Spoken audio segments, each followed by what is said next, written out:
જય માતાજી મિત્રો, આજે આપણે બનાવવાના છીએ એકદમ જોરદાર શાકની રેસીપી, દહીં પાપડનું શાક. દહીં પાપડનું શાક માત્ર 5 થી 10 જ મિનિટની અંદર તૈયાર થઈ જશે અને જોરદાર ટેસ્ટી બનવાનું છે. મિત્રો, જો તમને આ શાકની રેસીપી ગમે તો અમારી ચેનલને લાઈક અને સબસ્ક્રાઈબ કરવાનું ભૂલતા નહીં. તો ચાલો શરૂ કરીએ શાક બનાવવાનું.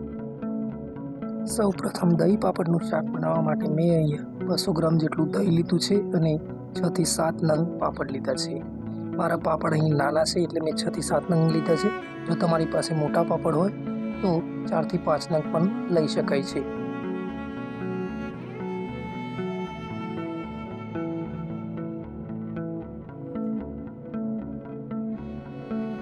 દહીંની અંદર 2 ચમચી કાશ્મીરી લાલ મરચું નાખી દઈશું. પછી આપણે 1 ચમચી જેટલું તીખું લાલ મરચું નાખી દેવાનું છે.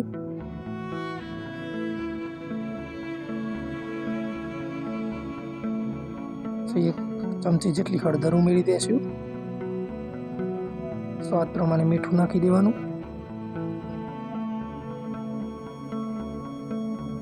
1 ચમચી જેટલું ધાણા જીરુંનો પાવડર ઉમેરી દેવાનો.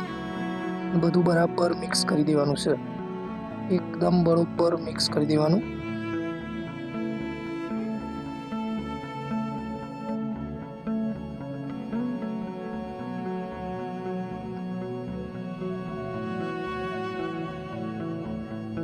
પછી ગેસ ચાલુ કરવાનો છે.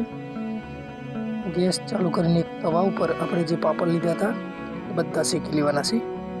પાપડ એકદમ અધકચરા શેકવાના, પૂરેપૂરો નહીં શેકી દેવાના.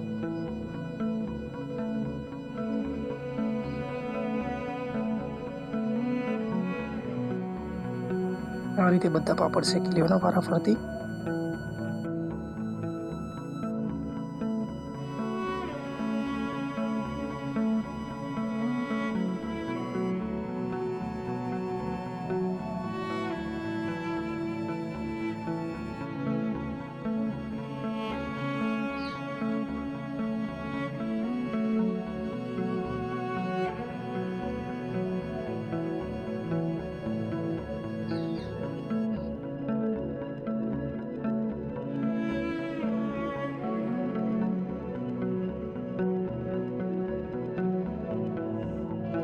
આ રીતે બધા પાપડ શેકાઈ જાય એટલે એને બાજી પર મૂકી દેવાના આપણે.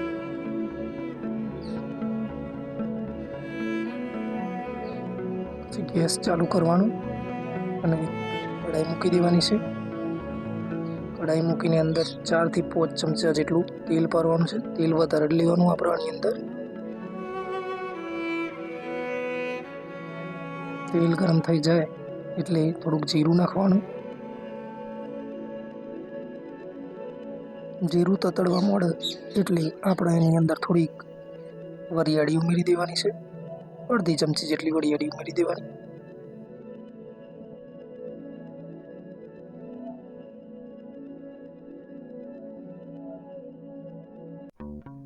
ઓછો ઝીણો સમારેલો મરચો નાખી દેવાનો.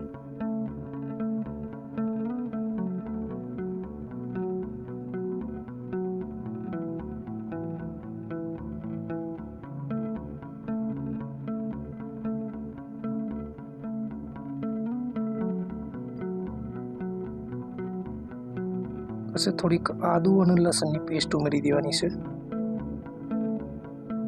પેસ્ટ ના હોય તો જાતે આપણે વાટી લેવાની પછી ઉમેરી દેવાની. બરાબર લાઈન બધું તૈયાર કરી દેવાનું અને એની અંદર જે આપણે દહીંનું મિક્સચર બનાવ્યું હતું એ આખું રેડી દેવાનું. 6 થી 7 મિનિટ સુધી અને આ રીતે હલાવવાનું, કારણ કે હલાવી નહીં તો દહીં ફાટી જાય. હલાવતું રહેવાનું. આ રીતે ઉભરાટ આવી ગયા પછી એની અંદર પાપડ નાખી દેવાના. પાપડના નાના નાના ટુકડા કરી મૂકી દેવાના એની અંદર.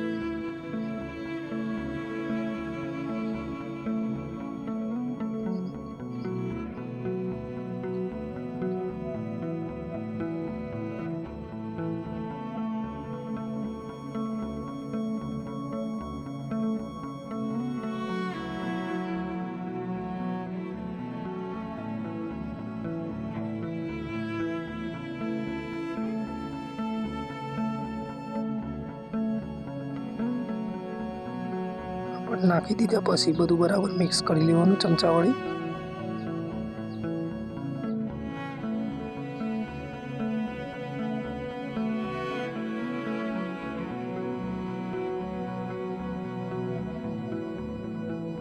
બસ હવે લગભગ આપણું શાક તૈયાર થઈ ગયું છે. એકદમ જોરદાર બની ગયું છે એકદમ શાક. હવે પ્લેટિંગ કરી લેશું આપણે.